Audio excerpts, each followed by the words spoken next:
Imagine waiting in a line so long that by the time you reach the front, your kids are old enough to wait in their own line. That is basically what visa retrogression feels like, and yes, it is as wild as it sounds. Here is the deal. When too many people from the same country apply for the same type of green card, the US government hits a kind of traffic jam, and the whole system slows down to a crawl. We are talking about a backlog so deep that some applicants from India have been waiting since 2012, which means they filed before some of today's college freshmen even started middle school. Every year, the US only gives out a certain number of green cards per category, and no single country can use more than 7% of the total annual limit. So if you are from India, China, Mexico, or the Philippines, the big four oversubscribed countries, you are basically fighting over the same slice of a very small pie.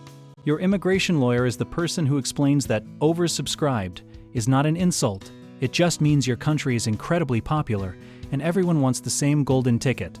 Think of it like trying to get Taylor Swift concert tickets, except the concert is permanent residency and the tickets reset every fiscal year on October 1st.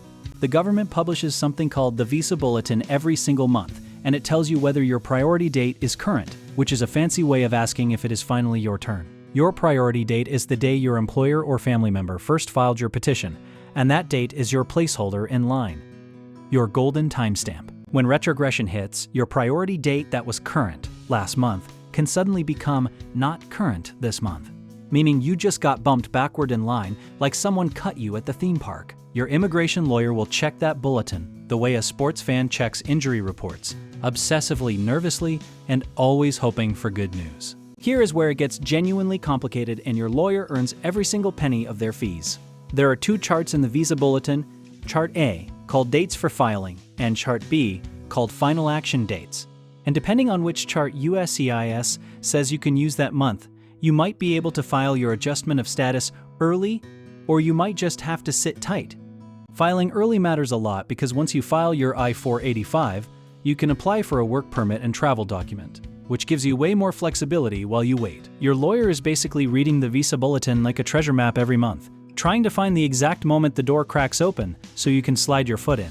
The employment-based second and third preference categories, EB2 and EB3, are where retrogression hits the hardest, especially for Indian and Chinese nationals. We are talking wait times that are measured not in months but in decades, and some estimates suggest certain Indian EB3 applicants could be waiting over 100 years, which is less of an immigration backlog and more of a multi-generational inheritance.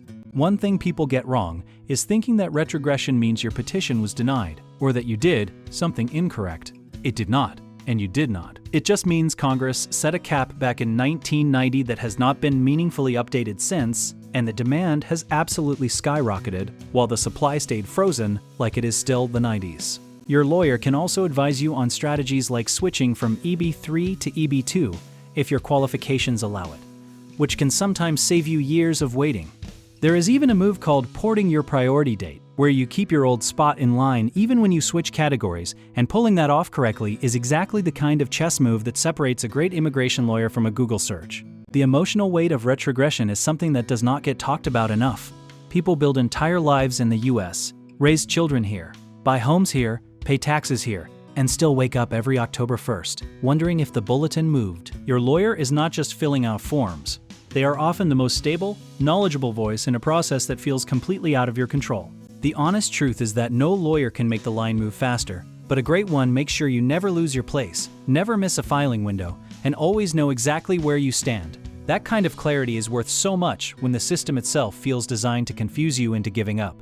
So if you or someone you know is stuck in the retrogression waiting game, the smartest first move is understanding exactly which category you are in, what your priority date is, and what options exist to protect or improve your position. And if you want to learn more about how our company helps petitioners navigate all of this, go ahead and check out the links in the description.